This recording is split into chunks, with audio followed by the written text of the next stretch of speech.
le citoyen doit choisir d'une manière libre, démocratique, ses représentants. Cette instance, il ne sera pas constituée des responsables des partis politiques. Il y a des mécanismes à mettre en place.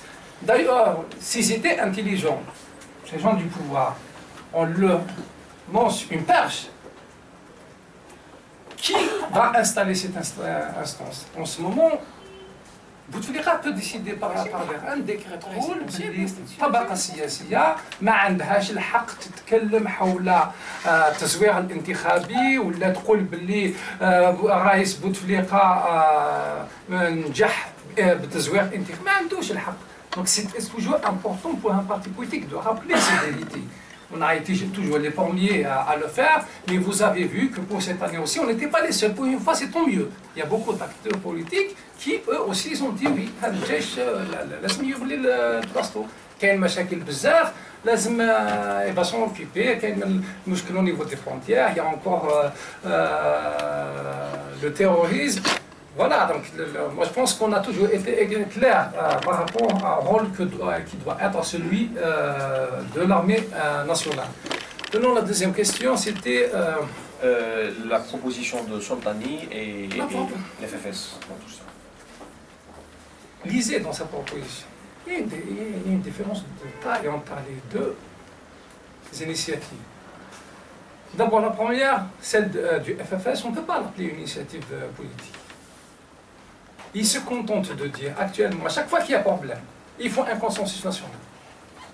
سمعتهم زمان كانوا يهضروا consensus national général صار مشاكل في هدايا il faut un consensus national sur هدايا جاو الغاز الشيست il faut un consensus national sur le gaz de schiste. C'est la réponse à... Et ça, c'est pas une initiative. En plus, Soltani il a raison de dire cette initiative, il s'adresse au pouvoir. L'initiative Tani, il ne s'adresse pas au pouvoir. C'est une différence de taille. Dans notre communication publique, on s'adresse à l'opinion publique en général, on s'adresse aux citoyens algériens parce que nous pensons et nous sommes convaincus que c'est eux les vrais acteurs, c'est eux qui doivent décider. Et vous allez voir que dans toutes nos propositions, c'est des propositions qui travaillent à redonner aux citoyens sa souveraineté. Donc ce n'est pas la même démarche. Moi, je ne m'adresse pas au pouvoir.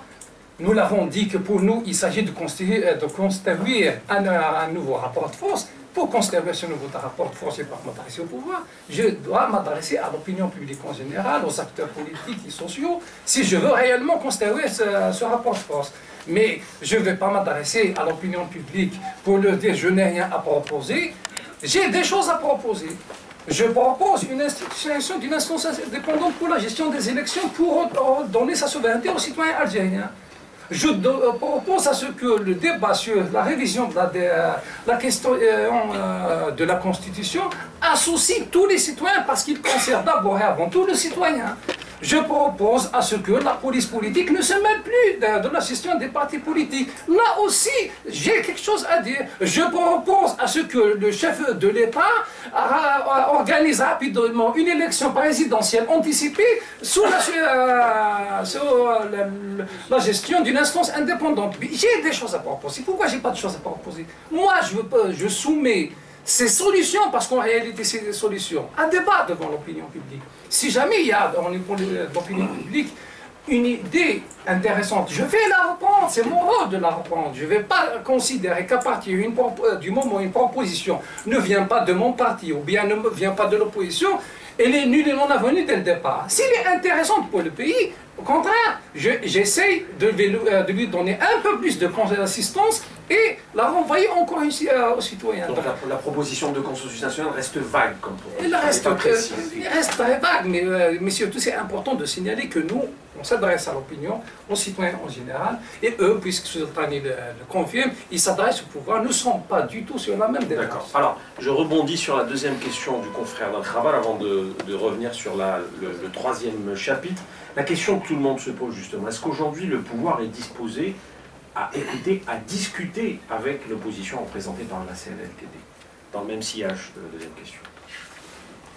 Non, il faut savoir que le pouvoir algérien sait qu'il n'a pas le choix.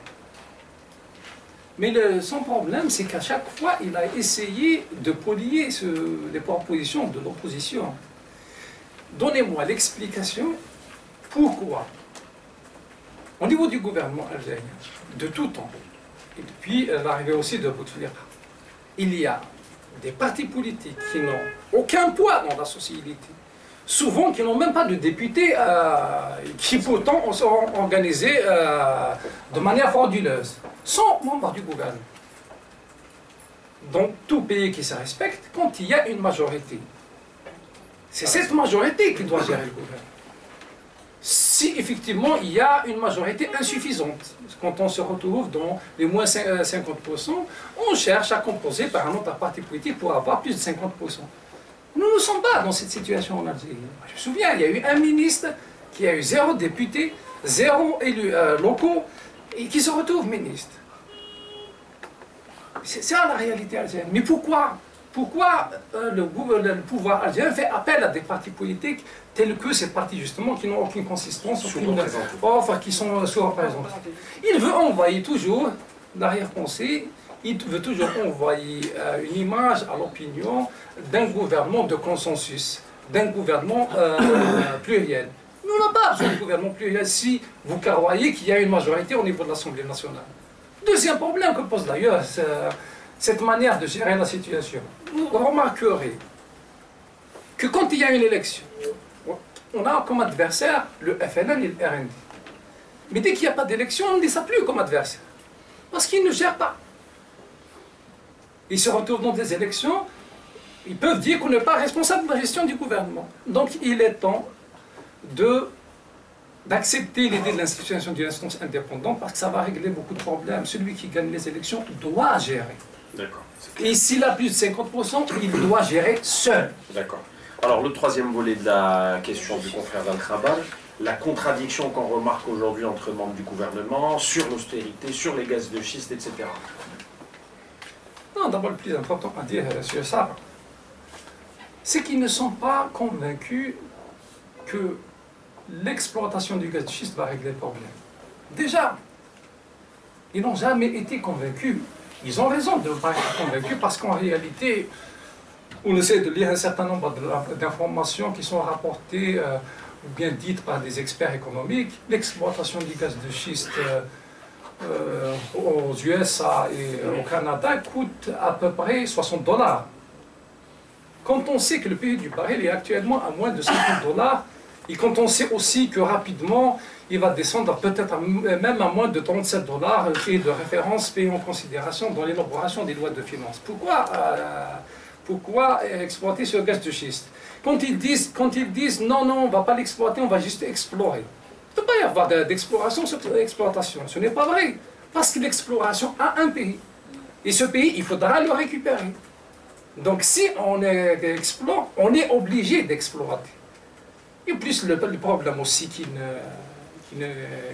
dont il ne parle pas, c'est le problème de la réserve souterraine. La réserve d'eau, la nappe phréatique. C'est ça le vrai problème.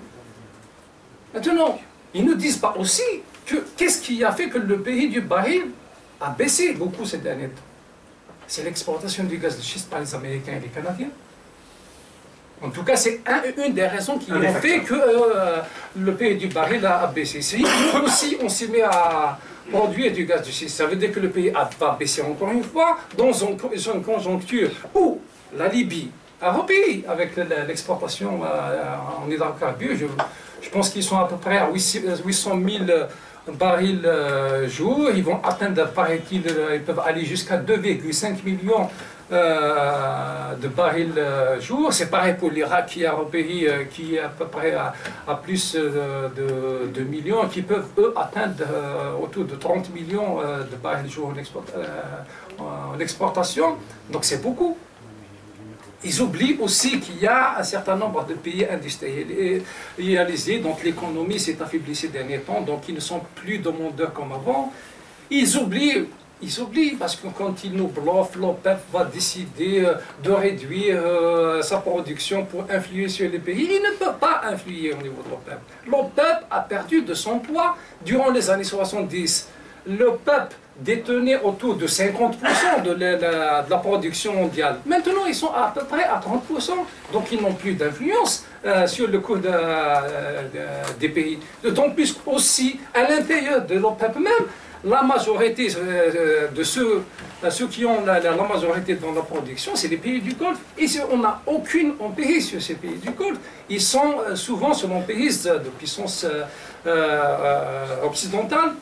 Donc voilà, le problème qui me gêne et qui gêne le citoyen, mais c'est aussi qui gêne un parti politique pour parler de ce genre de questions, c'est qu'on n'a pas de données réelles. Si on sait qu'en Arabie Saoudite, le pays, le coût de revient en tout cas d'un baril de pétrole, il est autour de 20 à 25 dollars. Mais en Algérie, on ne connaît pas. On ne connaît pas le chiffre réel des volumes de production algériens. On ne connaît pas le volume exact qu'on exporte. Donc on n'a pas ces informations. On ne peut pas avoir l'analyse qu'il faut de la situation. Mais je pense que le vrai problème du pouvoir en général, que ce soit sur les gaz de schiste, que ce soit sur l'austérité aussi. C'est elle qui dit on est en crise, les autres ministres qui essayent de tranquilliser, le simple citoyen se pose la question. Le plus grand problème que pose l'austérité telle que préconisée par le gouvernement, c'est qu'ils veulent faire payer à la population les fautes que le pouvoir a commises à travers sa mauvaise gestion de la situation depuis plus d'une quinzaine d'années. Parce que quand on voit ce qui est annoncé comme mesure d'austérité, nous avons le droit en tant que citoyens et nous devons les refuser. Parce qu'ils doivent nous envoyer d'abord des messages sur des mesures d'austérité qui doivent toucher le terrain de vie de l'État. D'abord, il faudra réfléchir peut-être à réduire le nombre de représentations diplomatiques de l'Algérie à l'étranger, notamment dans les pays où il n'y a aucun intérêt pour l'Algérie à défendre. Il faudra peut-être penser dès maintenant à supprimer carrément les daïras, au minimum réduire le nombre. Il faudra penser rapidement à réduire le nombre de ministères. Nous sommes à 36 ministères. Je vous dis, nous sommes sur le siège d'un journal qui peut me dire qu'il connaît l'ensemble des ministres algériens. On ne les connaît pas. Pourquoi on ne les connaît pas? Parce qu'ils sont inactifs, ils ne peuvent pas être visibles, ils ne proposent rien, ils ne réalisent rien sur le terrain. Donc ils sont inutiles pour la majorité. Pensons déjà à réduire le nombre de ministères. Et vous allez voir qu'il y aura beaucoup d'argent qui va être mis de côté. Les subventions aux partis politiques, vous savez combien ça coûte les subventions aux partis politiques? Pour un mandat, ils sont autour de 1080 millions de centimes. Pour un mandat, parce qu'il y a à peu près autour de 444 députés affiliés à des partis politiques, parce que je ne mets pas dans ce calcul les députés indépendants, je ne sais pas est-ce qu'ils sont subventionnés en tant que parlementaires. Il y a 98 sénateurs affiliés à des partis politiques. Pour chaque parlementaire, l'État octroie 400 000 dinars par an et par député. Faites le calcul, c'est autour de 1000 minimum, 1080 milliards de centimes en 5 ans. Donc il y a de l'argent à récupérer au niveau des importations. On sait tous qu'il y a 35 000, à peu près 35 000 importateurs, en tout cas, répertoriés au niveau du registre du commerce. Et on sait que parmi ces 35 000, ça c'est des informations qu'on lit dans la presse, il y a à peu près 15 000 qui sont dans la liste nationale des fraudeurs. Et on sait aussi que cette fraude est estimée à peu près à 10 milliards d'euros. C'est des sommes faramineuses. Et vous allez me demander, le citoyen, il va payer au niveau de l'hôpital. Mais c'est important pour l'hôpital, parce qu'ils essaient de nous faire croire, de nous prouver que les soins en Algérie, c'est gratuit. Mais ce n'est pas vrai. Parce que quand on va à l'hôpital, les radios, on les fait ailleurs. Le transport, vous savez qu'il y a beaucoup de wilayas qui n'ont pas d'hôpitaux chez eux, qui se déplacent vers Alger pour se soigner. Combien de revenus? Les soins en Algérie coûtent très cher. Et en plus, dans ce genre de conjoncture, puisque nous allons vers des périodes difficiles, il faut penser en priorité à ces couches défavorisées. Ce n'est pas ces gens-là qu'il faudra toucher par l'austérité. Pensez à réduire les salaires des responsables. Le train de vie de l'État aussi. Le train de l'État en général, je vous disais, donc les ambassades, les daïras, le nombre de communes, le nombre d'élus. On est en plein conséquence des nouvelles lois adoptées en 2011, notamment le code communal et le code du wilaya, qui ont augmenté le nombre d'élus et qui maintenant tous, pratiquement touchent un salaire. Il est temps de réfléchir justement à comment réduire le nombre d'élus, le nombre d'APC. C'est quoi le rôle d'une daïra? Qu'est-ce qu'il apporte en plus? Bien sûr, Vous me direz qu'il y aura un autre problème qui risque d'être posé parce que si on réduit, on va créer de nouveaux chômeurs. Oui, il y a un risque. Mais moi je dis, il faut dès maintenant réfléchir à une politique de reconversion de tous ces travailleurs dans les secteurs improductifs. Parce que finalement c'est cela. Vers les reconvertir dans des secteurs productifs. Il faut penser dès maintenant à stopper les recrutements au niveau de la police. Pourquoi on continue à recruter dans la police? Pour réprimer les manifestants. S'il y a manifestants, c'est parce qu'il y a problème économique, c'est parce qu'il y a problème social. Donc il faut apporter des solutions économiques et sociales aux problèmes des agents. Il ne va pas y avoir de manifestants. Donc stopper le recrutement au niveau de la police et dès maintenant commencer à réfléchir sur la manière de réduire parce qu'il y a un suivi au niveau de ces corps. Donc pour l'austérité, vous êtes clair, vous dites que c'est à l'État de donner l'exemple, c'est à lui de commencer à serrer ceinture avant de s'attaquer finalement à la population. Oui. Très bien. D'autres questions? Oui. Comment vous expliquez le Vous fait... pouvez vous présenter s'il vous plaît devant. Ah, excusez-moi, comment vous expliquez le fait que M. Bouteflika consulte Gaïd Salah et le général Toufir pour la révision constitutionnelle? Est-ce que c'est normal? Non, d'abord, M. Bouteflika, depuis maintenant, il est gravement malade. Il est tout le temps à la recherche. Non, il est plutôt à la recherche d'une personnalité, d'un acteur à rencontrer pour montrer à l'opinion qu'il est en activité. Parce que pendant une année, le fait qu'il rencontre Gaïd Salah devient un événement politique en Algérie. Plus grave quand il rencontre Ouihia, son chef de cabinet. Il doit rencontrer son chef de cabinet quotidiennement. Mais au niveau des médias, on nous présente ça comme un événement politique d'envergure. Voilà la réalité, voilà à quoi on est réduit. Quand Bouteflika reçoit n'importe quel ambassadeur, n'importe quelle personnalité de passage à Alger, ça, c'est l'humiliation pour l'Algérie. C'est une humiliation en plus. Et Bouteflika est convaincu, il le sait et il l'a exprimé à travers son dernier message à la nation au fait qui était publié dans la chute du communiqué du Conseil des ministres. C'est grave, si on peut appeler ça un message à la nation. Qu'est-ce qu'il dit dans ce message? En gros, il dit que les consultations autour de la révision de la Constitution organisée, notamment en mois de mai, mois de juin, conduit par Ouihia, c'est un échec.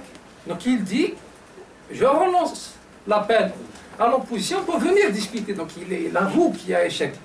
Deuxième chose, il avoue que la Constitution, sans l'implication de l'opposition, n'aura aucune crédibilité. Donc c'est pas en discutant avec le Toufir et Gaïd Salah autour de la révision de la Constitution qui va régler le problème. Ce n'est pas interdit de prendre leur avis à partir du moment où ils sont dans son administration, si on peut appeler ça son administration. Mais le vrai problème, c'est l'opposition algérienne, les acteurs sociaux algériens, le citoyen algérien qui doit être associé dans cette révision de la Constitution. Il doit être associé d'abord en lui faisant participer au débat. Deuxièmement, il doit voter cette loi. Donc il doit y avoir un référendum autour de cette Constitution, sinon on retombe dans le même problème. Alors, puisqu'on parle d'amendement de la Constitution, est-ce que vous pouvez aujourd'hui avancer un échéancier éventuel, une idée? Vous allez me dire, c'est pas à nous de le faire effectivement, mais on entend tellement parler, mais personne ne sait quand elle se fera, cette révision. Non seulement c'est pas à moi d'avancer ce genre d'échéancier, mais plus que cela, moi je pense qu'il ne faut pas réviser la Constitution. Ce n'est pas une urgence. Moi je dis qu'il faut institutionnaliser une instance indépendante de gestion des élections. Priorité. Première priorité. Deuxième priorité, une élection présidentielle anticipée. Nous devons en urgence donner à l'Algérie un président légitime. C'est pas ça mon souci. Mon problème, c'est pas qui va être président. Mon problème, est-ce que ce président va avoir la légitimité des urnes? Est-ce qu'il va avoir la légitimité qui va lui permettre de négocier, de représenter l'Algérie à l'étranger? Voilà mon souci. Mais sinon, la révision de la Constitution n'est pas une urgence. Il ne doit pas toucher à cette Constitution. Et même s'il devait le faire, on ne sera encore contraint de commencer à dire le lendemain de la révision qu'on va encore une fois réviser la Constitution. Il a passé son temps à dire cela. Quand il a la révision en 2002, il a dit qu'on va aller vers une autre révision. En 2008, il a révisé le demain, il a dit on va aller vers une autre révision. Il passe son temps à dire on va réviser la Constitution. En plus, qu'est-ce que c'est que ce pouvoir, ce président qui révise la Constitution à la fin de son mandat? C'est son dernier mandat. Donc voilà les vrais problèmes que pose la révision de la Constitution. Mais c'est grave, c'est le niveau vers lequel on ne sont parvenus. Un chef d'un parti politique qui annonce que le gouvernement il est tout content d'annoncer qu'il a l'information que le gouvernement va être remanié dans moins de 10 semaines, dans moins de 15 jours. Mais c'est grave. Dans n'importe quel pays qui se respecte, surtout pour un parti du pouvoir, cette information, même quand il l'a, doit laisser l'exclusivité au chef de l'État. D'autres questions par l'assistance? Oui. Aujourd'hui, comme... Monsieur, vous êtes citoyen? Oui, citoyen. Aujourd'hui, nous sommes bien sûr dans une lutte pour le pouvoir. C'est normal. Pour le pouvoir, c'est depuis le temps le plus lointain. Il y a une lutte pour le pouvoir.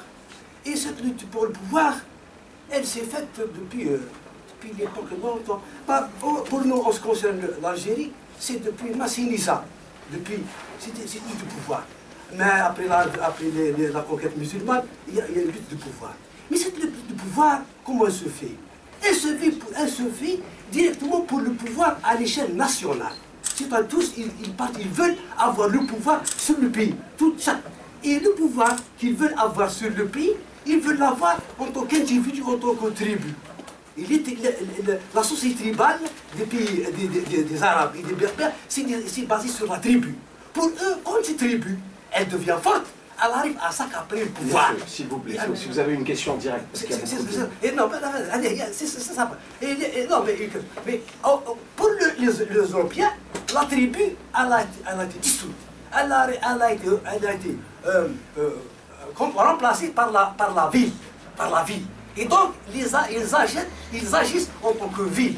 Donc la famille devient la ville. D'accord. Et c'est ça. Et même les traités, ils se font entre la ville de Marseille et le souverain. Et jusqu'à maintenant, ça se continue. Merci. Et c'est pour ça que nous allons entendre disparaître. Merci. Les pays vont disparaître. D'autres questions? Oui.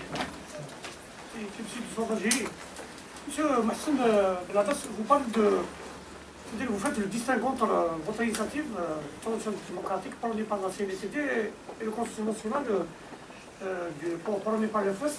Moi, je vois, d'après l'argumentaire que vous avez développé, je vois plutôt une complémentarité. D'autant plus que vous dites que vous adressez à l'opinion publique. Et le FS s'adresse au pouvoir. Alors qu'il n'y a ni transition démocratique, ni consensus national possible sans le pouvoir. Il faut l'avouer. Parce que le pouvoir, il existe. Non seulement il existe en tant que... C'est pas en tant que personne, mais il a son substrat, comment dirais-je, il a sa façade politique. Il est aussi rentier ou là aussi opportuniste soit-il, mais c'est des Algériens. Quand on prend FLN, RND, MPA ou la terre, c'est des Algériens. C'est vrai qu'ils sont opportunistes, tout ça, mais c'est des Algériens. C'est-à-dire demain, il y aura une élection libre et transparente. Si jamais ils ne changent pas de camp, ils sont entre les boîtes. Donc il va falloir tenir compte de l'élément pouvoir. Donc si jamais le FFS réussit la prouesse de convaincre le pouvoir, et vous, d'avoir la rue, le peuple, vous ne voyez pas une sorte de complémentarité. Finalement, le FFS aura réussi ce que vous avez. Vous n'avez pas réussi, et inversement. Seconde question, le FFS, hier, monsieur le membre de l'instance présidentielle du FFS, il a parlé, non, c'est pas M. Nebo, c'est Rachid Khaled, il a lancé des fléchettes. C'est sous-entendu, il reproche justement à la CNTD sans la nommer de parler de la surenchère, de reconvoquer des conflits historiques, tout ça, allusion à Saïd Sadi, sans le nommer. Donc pour lui, ces éléments ne font que polluer davantage son initiative. Qu'est-ce que vous répondez? D'accord. Non, d'abord, la manière avec laquelle vous présentez la question participe de la pollution justement du débat. Dire aujourd'hui que les deux... Vous commencez par le deuxième volet. La première question. Dire aujourd'hui que les deux initiatives sont complémentaires, ça fait participe de la pollution du débat. Moi, je dis qu'il n'y a pas d'initiative pour l'instant. Moi, je dis qu'on ne peut pas avoir une initiative s'il n'y a pas d'offre politique claire, s'il n'y a pas de solution claire préconisée pour les problèmes des Algériens. Donc, eux, ils sont tout contents de vous dire que nous avons une feuille blanche. Je l'ai dit déjà par le passé, nous, on ne sait pas les feuilles blanches. D'habitude, quand on veut lire, on lit quelque chose qui est écrit. On entend quelque chose qui est dit. Mais je ne peux pas vous entendre quand vous me dites « moi je ne propose rien », je ne peux pas vous entendre. Deuxièmement, j'ai insisté dès le départ quand je dis que moi je m'adresse à l'opinion publique et je veux constituer un rapport de force. Qu'est-ce que c'est que constituer un nouveau rapport de force? Bien sûr qu'il y a un moment où on doit discuter avec le pouvoir, bien sûr, mais on doit choisir ce moment. Quand je vais discuter avec le pouvoir en position de faiblesse, le rapport de force m'est défavorable. La seule chose que je peux gagner, c'est des strapontins.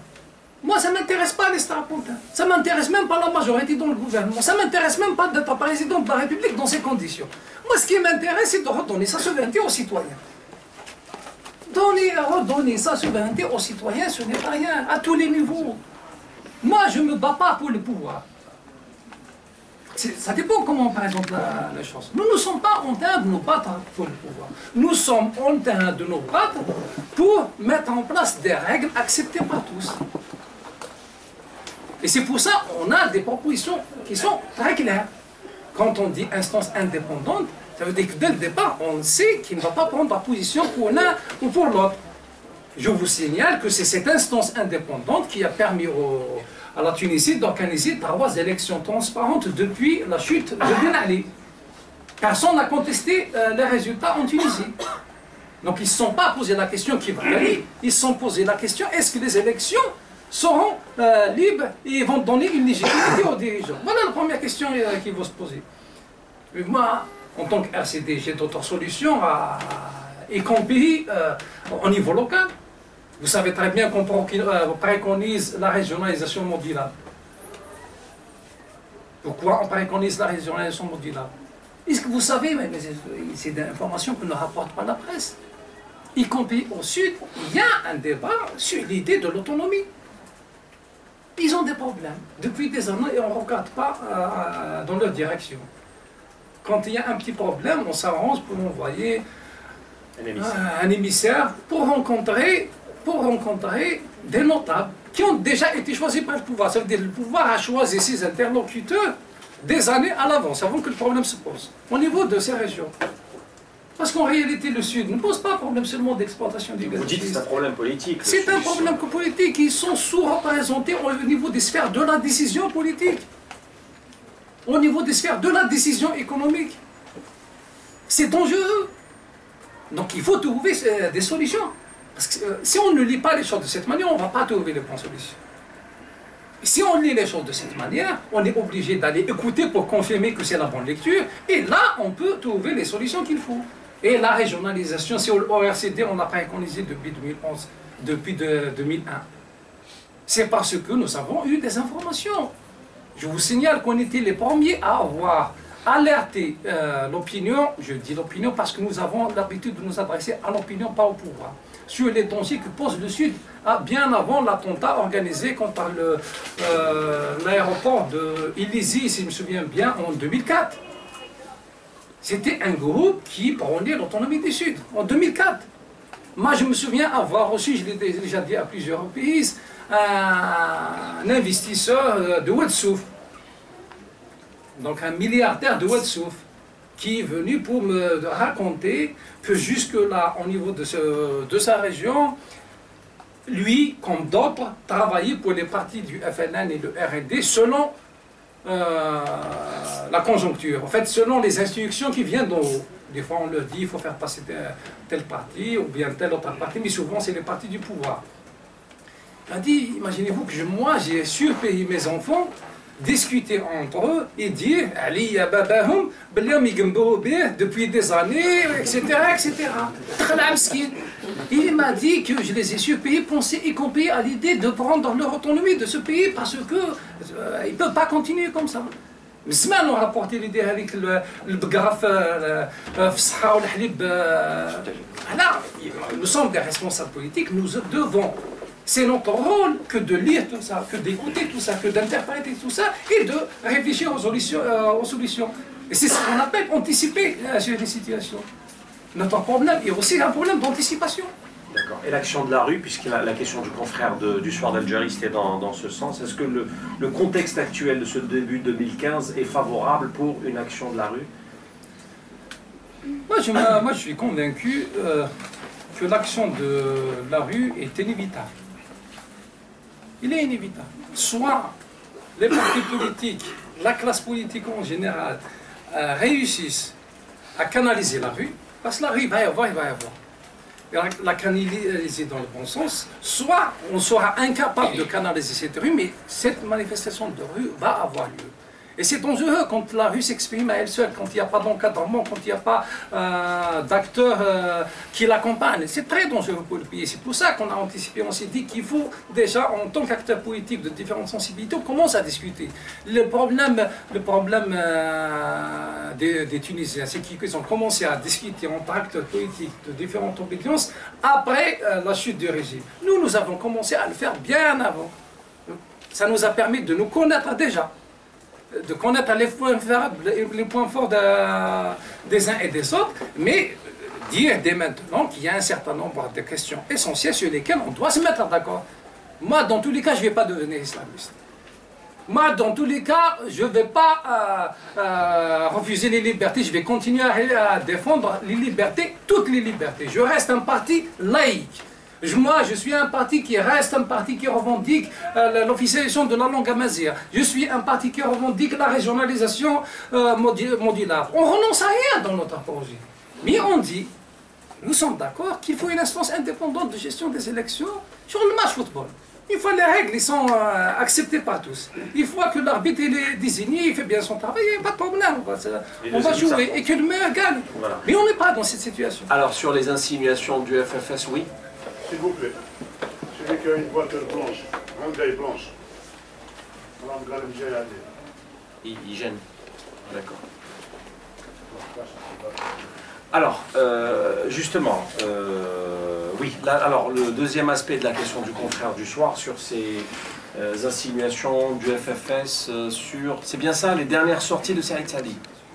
C'est ça, voilà, comme quoi elle polluait le... Non, c'était ce que M. Rachid Khaled accuse sans la nommer, voilà.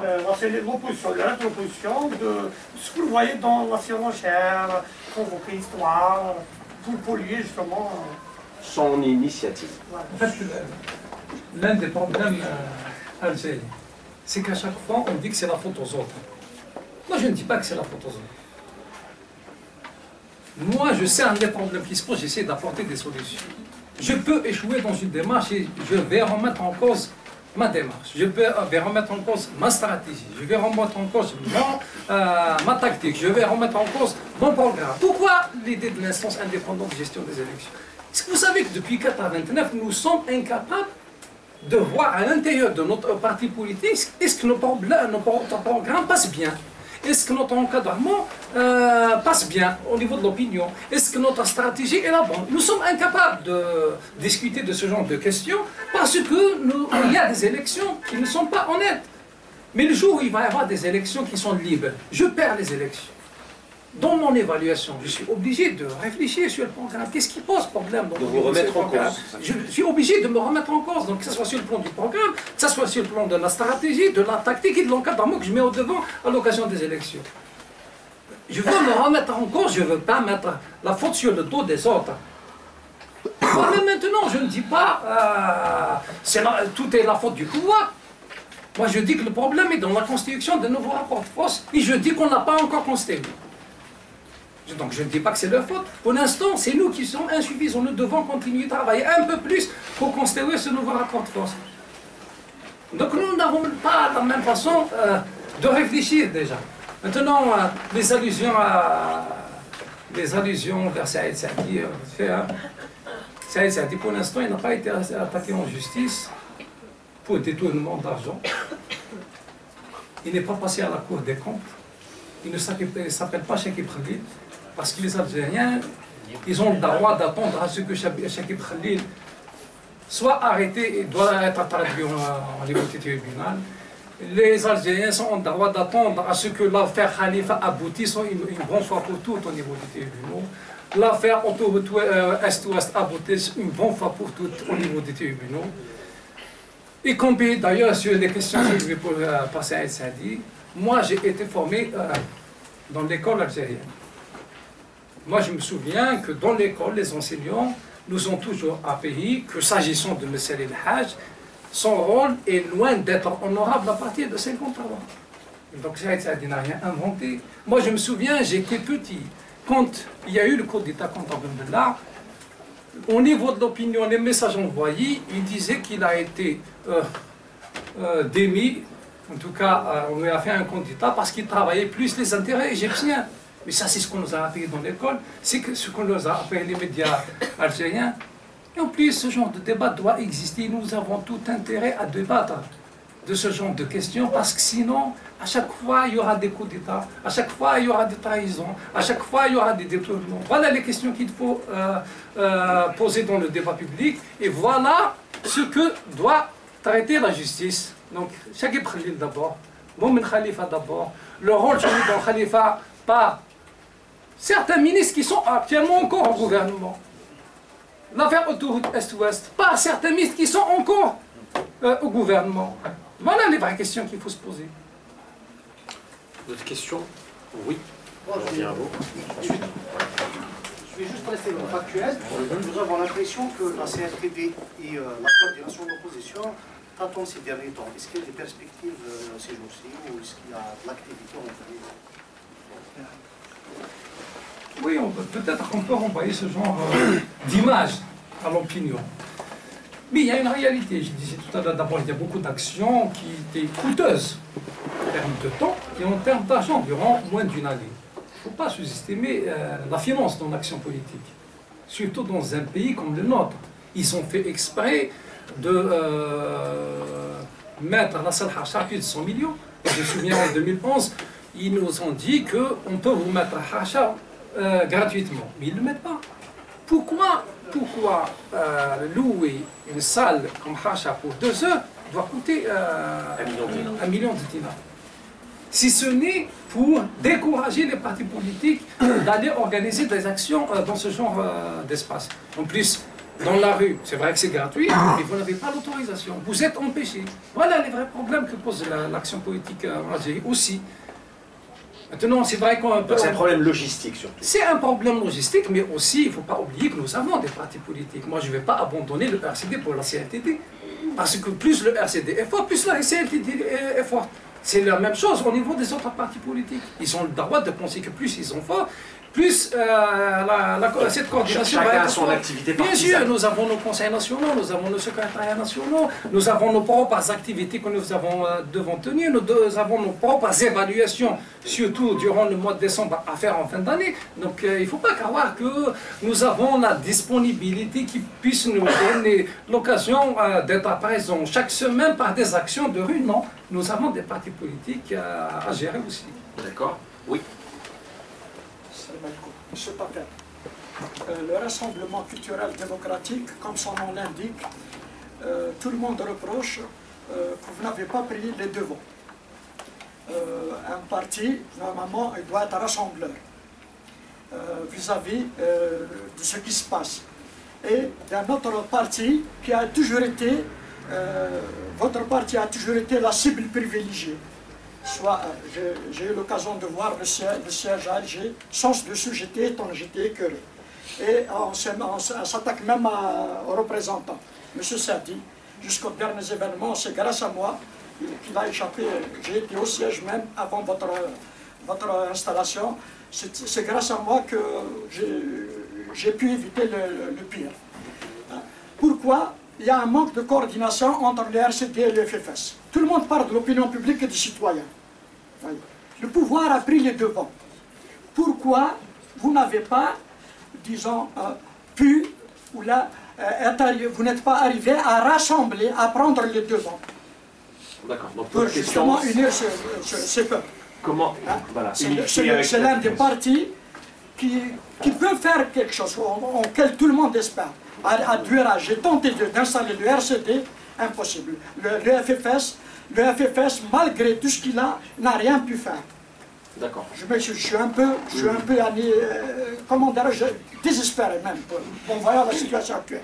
Monsieur Blapes, ce qu'on espère, c'est d'essayer justement de rassembler, de créer un pôle d'attraction. Très bien. D'être un parti rassembleur au sens propre. Pourquoi le parti est toujours ciblé? Il est la cible privilégiée. Merci, M. Corfet. Non, à propos de la cible privilégiée, moi je pense qu'ils n'ont pas d'autre choix. Parce que le RCD pose des questions, apporte des questions essentielles. Parce que quelles sont les questions essentielles en Algérie? C'est comment accéder au pouvoir, comment gérer les ressources naturelles, comment trouver des solutions aux problèmes économiques, la question de l'histoire, parce que depuis longtemps, ils ont utilisé l'histoire pour se maintenir au pouvoir. Bien sûr, tout ça leur pose problème. La gestion des médias publics. Bien sûr qu'on va être la cible, ils sont dans le rôle. Moi, ça ne me gêne pas. Ça ne me gêne pas qu'ils me ciblent. La raison, elle est très simple. Ils ont compris que si le discours du RCD prend de l'ampleur au niveau de l'opinion, c'en est fini de leur pouvoir. C'est-à-dire les Algériens vont prendre en main leur destinée une bonne fois pour toutes. Ils savent très bien que le RCD n'est pas à la recherche juste du pouvoir, parce que sinon, il y a d'autres moyens pour faire partie de ce pouvoir. Nous voulons redonner encore une fois sa souveraineté aux citoyens. Maintenant, pour les rassemblements, vous remarquerez que dans l'intitulé déjà du RCD, il y a l'idée du rassemblement. Dès le départ, il y a eu l'idée du rassemblement. Au niveau le FFS a été convié à la CNLT. Justement, j'y arrive. Donc, il y a toujours eu l'idée de rassemblement, et même au départ, le RCD, quand il a été créé, il y a des éléments qui sont venus de l'extrême gauche, il y a des éléments qui sont venus du mouvement berbère, il y a même un certain nombre d'acteurs qui sont perçus comme dits libéraux, mais c'est tous ces gens-là qui ont dit on va créer un rassemblement. Le fait qu'ils ont utilisé le R, c'est parce qu'il y avait dès le départ plusieurs façon de voir les choses. Mais dès le départ, le RCD a été conçu comme un parti de débat. Et c'est ce qui nous permet justement de soulever toutes les questions qui doivent être soulevées. On ne se gêne pas. Nous sommes un parti de débat. Le RCD, un militant, un responsable exprime son avis d'une manière libre. C'est ce qui nous permet justement d'avancer. Mais au-delà du RCD, dès le départ des années 90, on a toujours été à la recherche de la construction de pôles. Il y a eu la conférence des démocrates les années 90, il y a eu les États généraux de 93, le mouvement pour la République, notamment à partir de 94, il y a eu les coordinations que nous avions créées, notamment à partir de 99 jusqu'à 2001, avec un certain nombre d'acteurs. Vous voyez d'ailleurs toujours, quand on fait des universités d'été ou là des conventions, il y a toujours des acteurs qui ne sont pas automatiquement RCD, qui sont conviés pour qu'ils s'expriment librement. En fait, dès le départ, nous savions que c'est important de faire converger différentes forces pour un certain nombre d'objectifs qu'on juge essentiels. Donc, durant cette année, nous avons tout fait pour associer ce parti politique dans la démarche. Ça a été très difficile de leur faire parvenir une invitation déjà à la conférence de Mazafaran. Mais malgré ça, parce qu'on savait qu'ils étaient présents à peine, on s'est arrangé pour leur faire parvenir cette invitation à travers des députés, pour les toucher à travers des députés. Et ils ont reçu cette invitation, ils ont accepté de venir, et ils sont venus à la conférence de Mazafaran. Déjà que ça a été difficile de les inviter pour en liberté. Voilà. Donc ils ont accepté de venir à la conférence de Mazafaran, et ils sont venus. Ensuite, nous les avons conviés à faire partie de l'instance de concertation et de suivi. Ils ont fait un communiqué, ils ont dit non, nous ne sommes pas concernés. Ils ne peuvent pas décider à leur place. Mais à ce jour, s'ils veulent reprendre avec l'instance de concertation et de suivi, ils sont les bienvenus. Très bien. Nous ne sommes pas dans l'exclusion. Ok, monsieur. Monsieur Salah Belarbi, كنت سابقا ex-camarade 1 de votre membre fondateur de RCD, Machar Mustafa en sciences économiques, et secrétaire national du FFS. Mais là, je vais intervenir en tant qu'expert, parce que je suis dans le domaine économique. Et ce qui m'a fait venir ici, c'est surtout les questions économiques. Et je n'ai pas été délégué pour le FFS, et je n'ai pas année de compte à rendre au FFS. C'est pour ça que je me rends compte. Encore une fois, je suis ici en tant qu'expert, parce qu'il y a des questions économiques qui me font très peur, et ça fait très très peur. Et comme vous l'avez dit, les actions de rue sont inévitables. Voilà ce qui me fait très très peur. En ce qui concerne l'armée, vous avez dit, là, quand elle sort de son rôle, qui sont prévues par la Constitution, nous la remettons en place. Il y a une question peut-être qui passe inaperçue, mais qui me fait très très peur, c'est le fait que l'armée se permet actuellement de s'accaparer tous les biens publics, les entreprises publiques économiques. Là, elle est dans le NTP, elle a pris le nid, elle a pris toutes les entreprises de textile, elle a pris aussi les installations de l'écorette. Et là, j'ai l'impression qu'on va en quelque sorte transformer la société, militariser la société algérienne. Et en ce qui concerne aussi, vous l'avez bien clarifié lors de votre conseil secrétariat national, dans votre communiqué que j'ai bien vu concernant le cafouillage du gouvernement, ce qui fait très très peur. Pour moi, ce gouvernement est d'une incapacité, mais vraiment incroyable. Le fait de voir la déclaration du Premier ministre dernièrement, voilà, maintenant on est pour faire face, riposter à la chute du pétrole. J'ai donné instruction à Saïda d'augmenter sa production. Le ministre des Finances, quand il parle des prestations sociales, est-ce c'est de sa compétence, il y en a deux, s'immiscer dans les affaires de la prestation sociale. Nous avons un ministère du travail et de la sécurité sociale. On rend compte, il y a une chose, elle est dans la loi de finances de 2015, le fait d'avoir exonéré les activités de 96% des entités économiques de la TVA, chose qui est passée. Alors, dans une situation actuelle, comment peut-on choisir ce genre de solution? Exactement, dans la loi de finances de 2015, chose qui ne s'est passée dans aucun pays, le fait d'instituer l'impôt forfaitaire unique pour tous les opérateurs économiques qui ont moins exactement de 30 millions de dinars. Mais le problème, parce que étant un étude domaine, en tant qu'expert en comptabilité, les opérateurs économiques, lorsqu'ils ne déclarent plus leur comptabilité, il n'y a plus de comptabilité qui est présentée aux impôts. Comment peut-on savoir que cet opérateur économique a fait 50 milliards ou 100 milliards, etc. Donc ce ministre des Finances, il a occulté ce désastre. Ce désastre, nous le verrons, on est sur le terrain. Désastre parce que d'un côté, on cherche à éradiquer l'économie informelle, mais par l'impôt forfaitaire unique, on n'a plus à établir de facture. Et surtout, le fait est que les entreprises ne sont plus assujetties à la TVA. Alors que dans des moments pareils, au contraire, c'est la TVA qui doit jouer un rôle pour en quelque sorte canaliser les dépenses, la consommation.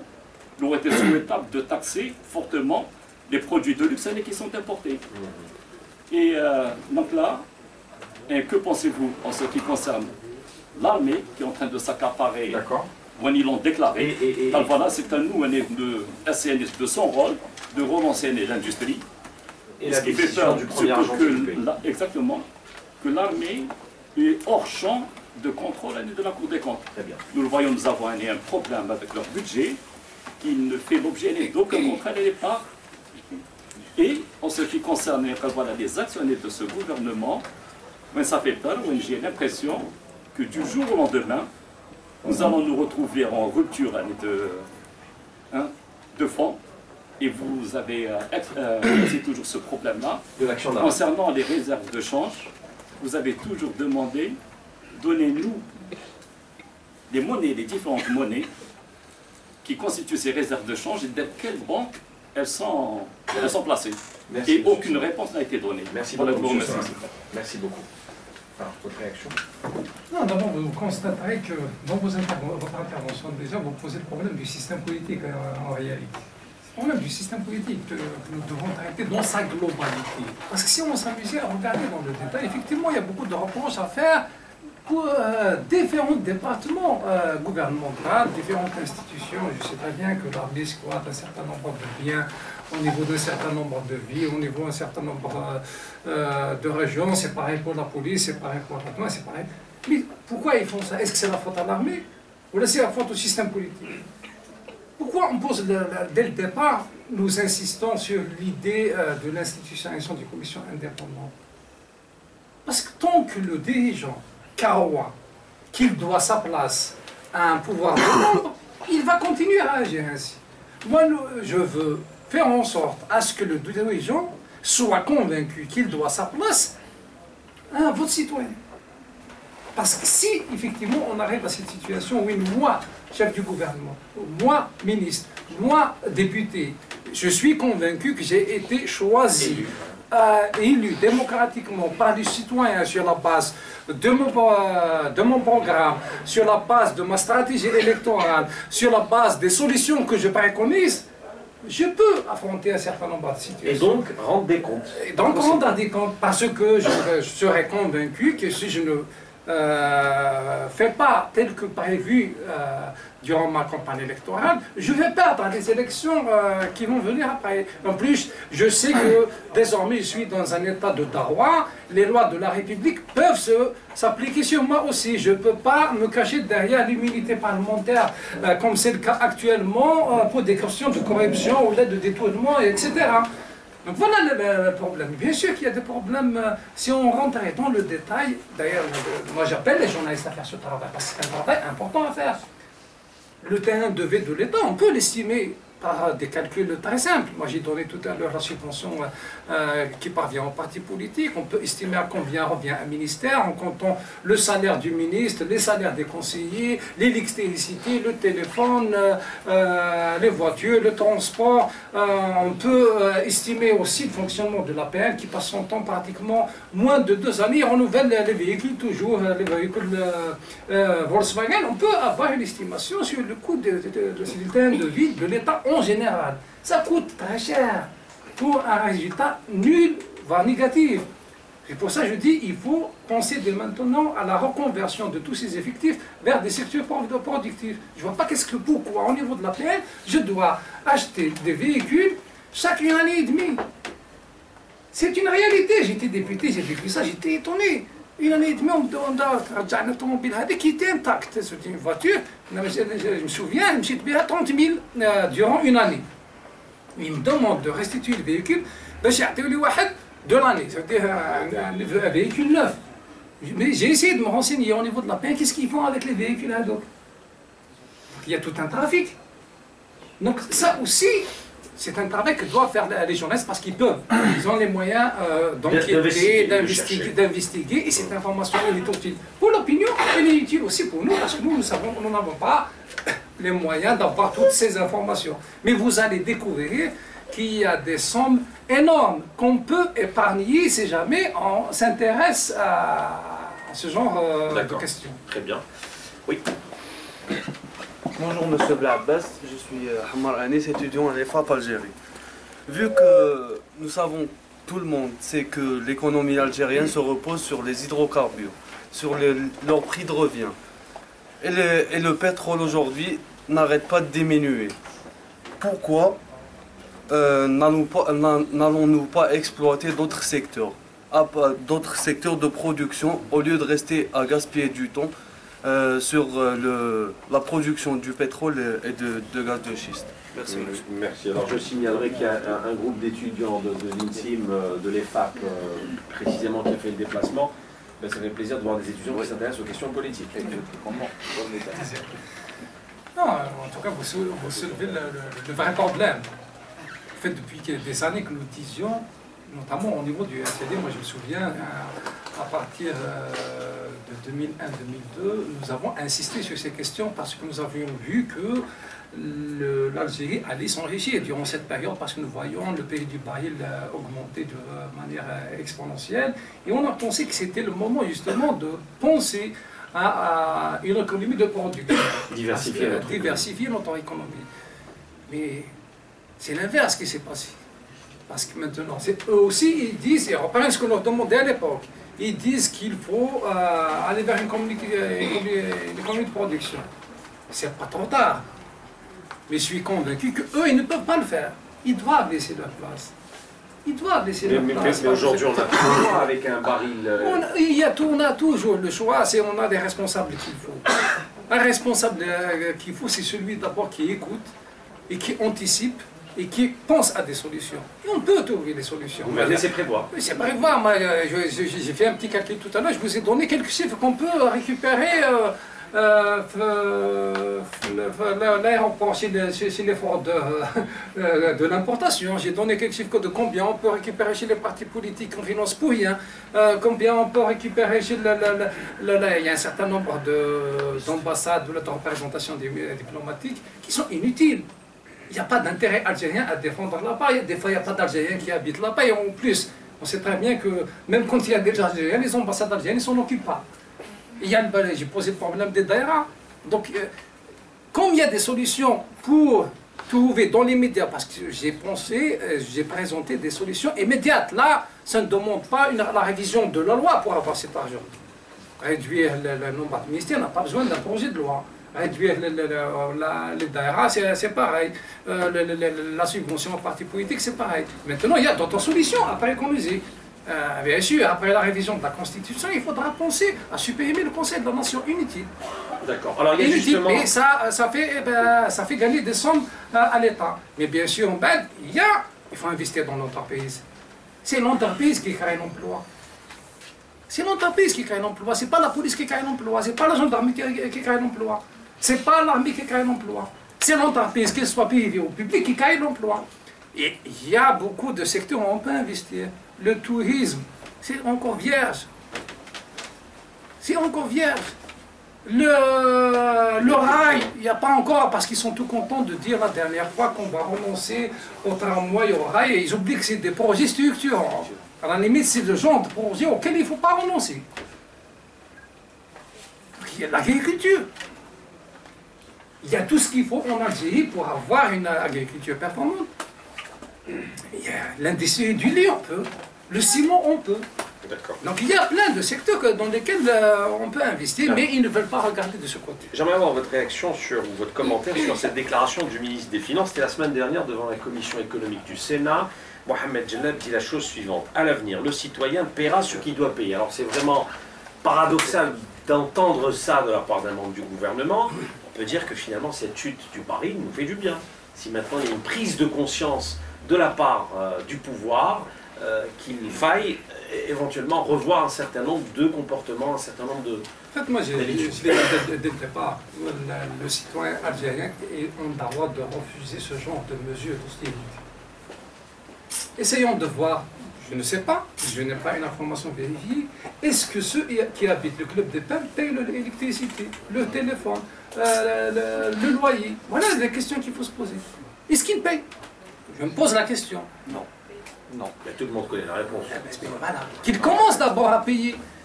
Qu'on évacue d'abord les gens qui ne sont pas en fonction et qui continuent à occuper justement des logements au niveau de ce genre de structure de l'État.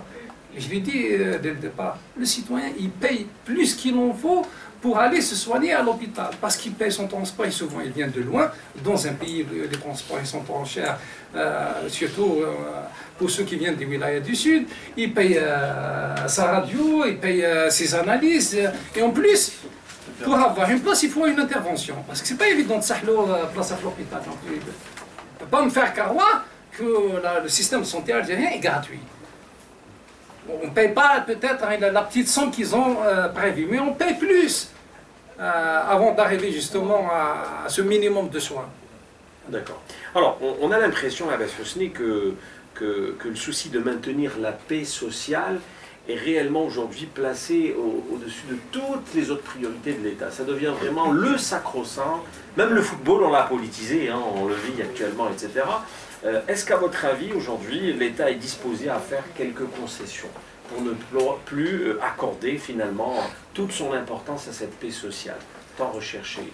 Je ne pense pas qu'il soit prêt à faire des concessions, d'abord parce qu'ils ne savent pas faire.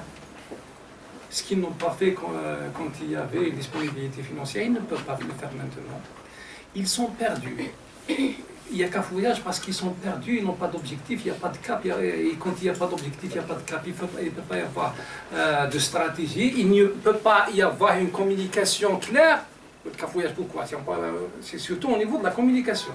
Tu as l'impression que c'est un gouvernement qui ne s'est jamais réuni sur la question du gaz de schiste.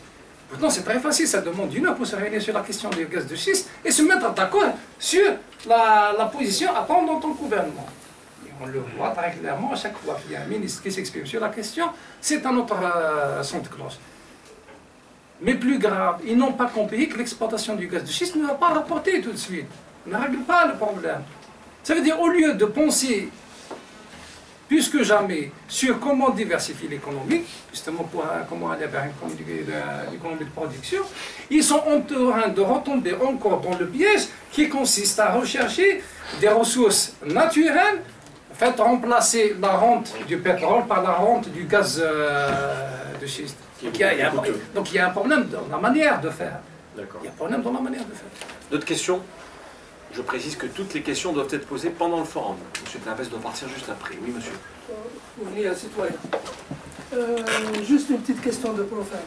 Comment se fait-il que, comment peut-on l'expliquer, que le pouvoir soutient l'initiative de page blanche du FFS, le plus vieux parti d'opposition? Vous avez bien dit feuille blanche. C'est une partie de la réponse de... Moi, je pense qu'à un certain moment, justement, en tout cas, l'image qu'il renvoyait, que c'était que leur initiative arrangeait le pouvoir. Moi, je ne peux pas dire effectivement que dès le départ, c'est une initiative qui arrange le pouvoir. En tout cas, c'est l'image qu'il renvoyait. Pourquoi? Parce que le pouvoir était dans une période où il était dans la recherche de temps, il voulait gagner du temps, il voulait discréditer une initiative qui le dérangeait beaucoup, l'initiative de la coordination. La conférence de Mazafran a fait beaucoup de mal au pouvoir algérien. Pas seulement parce qu'il a réussi à mobiliser beaucoup de monde, pas parce que seulement il a réussi à faire en sorte à ce que des acteurs de différentes obédiences se mettent d'accord sur une même plateforme, mais aussi parce qu'il est intervenu au même moment où il y a eu le dialogue qu'il a initié lui-même et qui était boycotté par l'essentiel de la classe crédible. Donc il était à la recherche d'initiatives auxquelles il pouvait coller. Mais je ne pense pas qu'au fond, ils sont d'accord avec l'initiative du FFS. Vous allez voir très vite.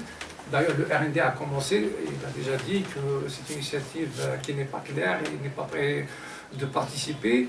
Moi, je pourrais même croire que le pouvoir lui-même va essayer de faire capoter l'initiative, même s'il pouvait avoir un minimum de consistance. Le pouvoir n'accepte jamais d'initiative qui vient en dehors de ses rangs. Il connaît tout. Donc il pense que dès qu'il y a une initiative extérieure, avant même de l'étudier, ça ne vient pas de lui, c'est dangereux pour lui. Il peut accompagner pour un temps de gagner du temps. Voilà Alors, dernière question que j'ai envie de vous poser. Oui, monsieur, allez. Comme ça, je vous laisserai ma dernière question. Oui. Pour organiser cette coordination, s'entendre et créer une direction politique de l'opposition, c'est bien. Mais comment pensez-vous traduire ça dans la rue? Sachant que le pouvoir, il vous dit « je suis là, j'ai la maîtrise de la force », on ne pourrait rien faire. Si vous ne traduisez pas cette direction politique sur le terrain, comment pourriez-vous faire fléchir ce pouvoir? Ce pouvoir, tant qu'il a 1 milliard de bénéfices chaque année, il tiendra encore. Merci. Non, d'abord c'est important de signaler qu'il y a 1 année, 2 ans, le politique en Algérie a perdu presque toute crédibilité. Tout le monde signalait que les citoyens algériens ne croient pas en la politique, en les partis politiques, les jeunes sont désintéressés de la politique, mais on est dans une situation inverse. Depuis pratiquement 2012, on voit que beaucoup de jeunes s'investissent dans la politique, dans les partis politiques, mais aussi créent leur propre structure, parce qu'ils ne sont pas obligés de faire de la politique. C'est pas seulement dans les partis politiques, on peut le faire dans une association de jeunes, dans un syndicat autonome, dans un comité, un groupe de pression quelconque, mais c'est une réalité. Le citoyen algérien reprend avec le combat politique. Ça s'est confirmé encore plus au niveau des wilayas du Sud, qui pendant longtemps croyaient que c'est des populations qui ne sont pas accessibles au débat sur des questions telles que la politique, l'économie, le social. Il vient de prouver à l'opinion nationale en général qu'ils ont une maîtrise sur ces questions. Moi, j'ai écouté des citoyens du Sud parler sur les questions du gaz de schiste, sur des questions économiques, sur la question de l'emploi. On sent qu'il y a une maîtrise. C'est des citoyens qui sont formés, qui sont à l'écoute. C'est vrai que tout ça a été facilité par Internet et les chaînes de télévision. Jusqu'à 2006 pratiquement. Moi je me souviens quand je me déplaçais dans les villages du Sud, je posais la question, est-ce qu'il y a un journal?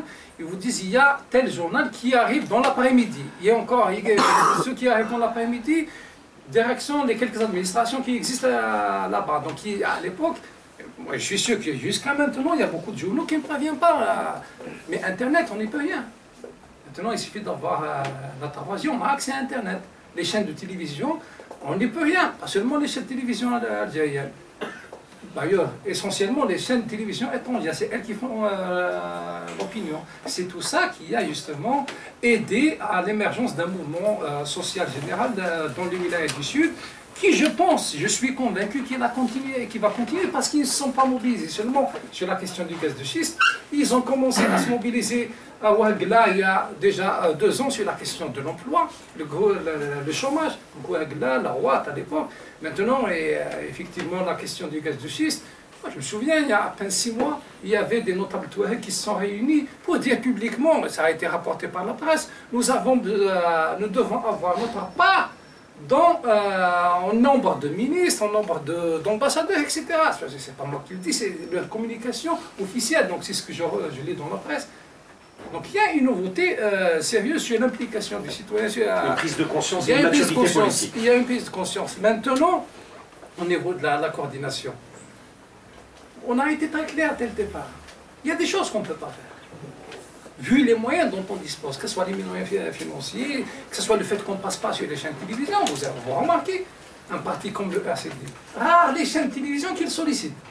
Les chaînes de télévision qui le sollicitent pour se donner peut-être une crédibilité, parce qu'ils vous oublient pendant une année. Là, s'il est passé une fois, une année après, peut-être. Mais il y a beaucoup de chaînes de télévision. La chaîne de télévision officielle, le RCD, je crois qu'il n'existe pas. La radio, que je n'ai pas le RCD la radio. C'est une chaîne par la chaîne Lahbib, comme si on n'existait pas. Bien sûr que c'est difficile, mais nous avons notre force. Nous sommes un parti de militants, nous sommes un parti de conviction, nous sommes un parti qui a une présence sérieuse à travers les 48 wilayas. Détrompez-vous, parce que beaucoup essaient de vous faire croire qu'on est cantonné en Kabylie. Ce n'est pas vrai. En réalité, c'est quoi? La presse algérienne, il est cantonné où? En Kabylie. Il n'y a que les wilayas de Kabylie où on trouve les correspondants de tous les journaux algériens, de toutes les chaînes de télévision algériennes. Vrai ou pas? Parce que dans les wilayas du centre, c'est plus facile de militer, c'est plus facile de faire son travail de journaliste, etc. Mais aussi, c'est plus facile de mobiliser parce que justement, il y a ces médias qui font le travail, il y a le fait que la capitale est proche. Mais nous sommes, par exemple, dans les wilayas de l'intérieur, pourquoi? Vous pouvez le remarquer dans notre communication publique. Nous sommes toujours le premier parti politique à réagir sur un certain nombre de questions. Pourquoi? Parce que nous avons la capacité à capter l'information en temps réel à travers nos militants qui sont dans ces wilayas. Qui a communiqué avant le RCD sur les questions de Radaya, de Ouagla, de Togo, de Ain Salah, de Élysée? Jamais. Parce qu'on a l'information à travers nos militants. Sur ces questions, on communique à travers la direction nationale parce que c'est difficile pour vous de le faire sur place. Les conditions sont très difficiles. Alors, dernière question que j'ai envie de vous poser, et on va s'arrêter là. Il y a eu dernièrement ces caricatures. Allez-y, monsieur. J'arrive pas à poser ma dernière question, c'est toujours comme ça. Allez, sur la dernière. C'est la dernière. On a beaucoup disserté sur le Sud, sur le gaz de schiste, sur les défenses paramètres économiques. Moi, je voudrais savoir pourquoi Liberté, à qui on a remis. Personnellement, j'ai écrit un livre, interdit d'édition en Algérie, édité en France, interdit de vente en Algérie, ça fait 10 ans. Où soit évoqué justement le problème du Sud. Où a été contesté, vous avez contesté la loi de 2005, avant qu'elle soit révisée. Pourquoi Liberté, à qui a été remis un exemplaire de ce livre, n'en a jamais parlé. Pire, l'auteur a été mis à l'index. Alors je vais vous dire simplement en résumé. Le Sud, vous en parlez, vous avez la chance. L'auteur, c'est qui, monsieur? Pardon? L'auteur? L'auteur, Bengalba. Ah, d'accord. Moi, je voudrais savoir simplement pourquoi, quand quelqu'un du Nord parle du Sud, il est considéré comme un patriote, attaché à l'unité nationale, et aucune contestation. Si un sudiste que je suis, que je revendique, parle du Sud, devient suspect. C'est pour ça que vous dites, on ne va pas parler du Sud. Le Sud est constant plus longtemps. Il y a une série d'articles qui ont été faits en 2003, 2004, 2005 qui ont soulevé ce problème-là. Et ce n'était pas des articles, c'était des études qui ont été vues sur la presse nationale. Sur un journal qu'ils ont accepté, c'était le quotidien d'Oran. C'était des articles qui faisaient 10 pages, donc 10 jours. Semble-t-il qu'ils étaient trop longs. Mais ils avaient pas mal d'informations. Peut-être c'est une question d'organisation, monsieur, de la part de Liberté. La Liberté, non, j'ai été vu. Vous voulez que je donne le nom de quelqu'un que j'ai vu ici? Il y a 10 ans, hein. Oui, il y a 10 ans. 2006, 10 ans. L'équipe a changé depuis, je pense que... Je ne sais pas, je crois que la personne est toujours là, mais peu importe. Je vous invite à vous rapprocher de la direction non, mais je parle de Liberté, je parle du Sud, je parle du Sud. Je parle du Sud. Pourquoi on ne parle pas du Sud? Parce qu'il faut en parler. Maintenant, tout le monde en parle parce qu'il y a une manifestation de rue. Voilà, ça c'est le premier problème. Donc il faut reprendre cette question du Sud. Il y a des écrits qui ont été faits. Et la société sudiste est consciente des problèmes depuis très longtemps. D'accord. Je vous invite de rester là en tout cas juste après. D'accord, mais je peux poser ma question. Oui, vas-y. Vous parlez de gaz de schiste. Très peu de gens apparemment maîtrisent ce que c'est le gaz de schiste. Le gaz de schiste ne donne pas une rente pour cette information. C'est pratiquement un profit. Donc les gens se trompent s'ils croient que s'il y en a, il faut calculer que rapporte un mètre cube. Enfin, on parle d'ailleurs de pétrole. Vous avez parlé des chiffres tout à l'heure qui n'étaient pas. Vous avez parlé de baril, vous parlez de mètre cube de gaz. Monsieur, on doit terminer, donc je vais vous demander d'être bref, s'il vous plaît. Non, mais s'il vous plaît. Non, mais écoutez. Non, écoutez, vous avez dit 2 heures. Oui, mais regardez, il est moins 5. Et j'ai une question, encore une dernière à poser. Donc respectez le temps. Non, mais s'il vous plaît, je vous demande d'être bref, c'est tout. Non, mais écoutez, je suis bref, posez votre question, monsieur. Ma question, c'est d'éclairer l'opinion, c'était pas une question. On a parlé des gaz de schiste tout à l'heure. Oui, ben le gaz de schiste, on a mal abordé. Hein, parce que c'est ça le gaz de schiste, on parle de gaz de schiste comme s'il s'agissait d'un gaz de conventionnel. Non monsieur, il faut peut-être 100 mètres cubes de gaz de schiste pour avoir l'équivalent en revenu, en termes de revenus, d'un mètre cube de gaz naturel. C'est l'information qui transmet aux gens. C'est-à-dire quand vous dites on a 200 000 milliards de réserves, en fait il faut diviser par 100 si on devait comparer aux réserves que nous avons au gaz conventionnel. Donc il y a un problème. Je n'ai pas voulu intervenir parce que vous ne voulez pas que ce débat... Mais il fallait tout à l'heure. Non, mais il ne dérape pas sur un truc. Non, on n'est pas là pour parler des gaz de schiste. L'intérêt c'était l'intervention de monsieur Abbas, c'était pas la mienne, c'est pas la mienne. Parce que sûrement que j'aurais peut-être contribué à dérouter, j'allais dire, le débat. Merci. Très bien. Alors, dernière question. Il y a eu dernièrement ces caricatures contre le prophète Mohammed alayhi sallam. Il y a eu ces attaques contre Charlie Hebdo. Il y a eu des manifs à Alger. Et pendant ces manifs, on a vu des slogans de l'ex-fils d'Issou, des islamistes qu'on croyait bannis à jamais dans notre pays. Les Algériens ont le droit aujourd'hui de se poser des questions. Votre commentaire, le commentaire du RCD sur le retour de ces slogans hostiles, antidémocratiques, qui reviennent dans la rue à l'occasion de ces attaques contre Charlie Hebdo. En tout cas, pour moi, il n'y a rien d'étonnant dans ce qui s'est passé durant la marche qui a été organisée, moi je dirais, par le pouvoir, parce que ce n'est pas les islamistes qui ont organisé cette marche, contrairement à ce qu'on serait tenté de croire. D'abord, le terrorisme, on le condamne. Quel que soit l'auteur de l'acte terroriste, quel que soit le lieu où va y avoir l'acte terroriste, surtout pour des Algériens qui ont vécu des périodes difficiles, sanglantes, très difficiles. En principe, il faut condamner. Nous, au RCD, on a condamné très vite l'acte en question. Mais on savait très bien que le pouvoir, encore une fois, va exploiter la situation pour détourner l'opinion des questions essentielles. Parce que c'est intervenu dans une conjoncture où le débat portait sur la baisse des pays du baril, la baisse de l'exportation, la montée des manifestations dans le sud autour de l'exploitation du gaz de schiste, mais aussi, pas seulement pour détourner, mais pour lancer des messages. Messages doubles. Message à l'opinion nationale et message à l'opinion internationale. Voilà, si jamais le pouvoir actuel tombe, ce qui va se passer. Il y a les islamistes qui vont reprendre la preuve. Ils sont là avec des slogans très radicaux, bien sûr. Mais c'était très clair, c'était attendu qu'ils exploitent ce genre d'événements. À la limite, c'est de bonne guerre. Mais nous, en tant qu'acteurs politiques, les médias doivent justement aller à l'essentiel et expliquer qu'il y a manipulation. Il y a quelques journaux qui l'ont signalé. L'essentiel des manifestants, sont venus du côté de l'Aqiba, ils sont venus bien avant le début de la Jumu'ah. L'islamiste en général, il ne va pas à une marche avant qu'il fasse sa prière. C'est très... Pourquoi ces gens-là ont réussi à dépasser la place du 1er mai et arriver jusqu'à la PN? On a fait des tentatives en tant qu'opposition, notamment en tant qu'ACD en 2011. Jamais on a réussi à aller au-delà de la place du 1er mai. Parce que quand ils ne veulent pas que la marche ait lieu, il ne va pas avoir lieu. Plus grave, la logique, quand on voit un citoyen dans une marche quelconque brandir slogan de Daesh, on l'arrête sur place. Moi j'étais député en 2001. Avant le début de la marche, je me suis retrouvé à l'intérieur d'un commissariat. J'avais même pas de pancarte Daesh. Donc là, ils ont repéré, ils l'ont filmé, ils l'ont laissé arriver à l'APN, ils l'ont laissé justement placarder son slogan sur les murs de l'APN. C'est voulu, c'est calculé, parce qu'ils voulaient exploiter cela. Mais moi, j'ai jamais pensé que le risque a disparu totalement. Surtout parce que le pouvoir a décidé d'exploiter justement cela. Vous savez très bien que Madani Mzarek est devenu l'interlocuteur privilégié du pouvoir, y compris sur des questions de révision de la Constitution. Lui, par contre, il passe dans les médias, je vous assure. Il passe très bien dans les médias, y compris sur la chaîne de télévision nationale. Donc c'était clair qu'ils vont exploiter tout ça. Le fameux Hamadach, c'est pareil. C'est clair qu'ils sont exploités. Le pouvoir a besoin de ce minimum.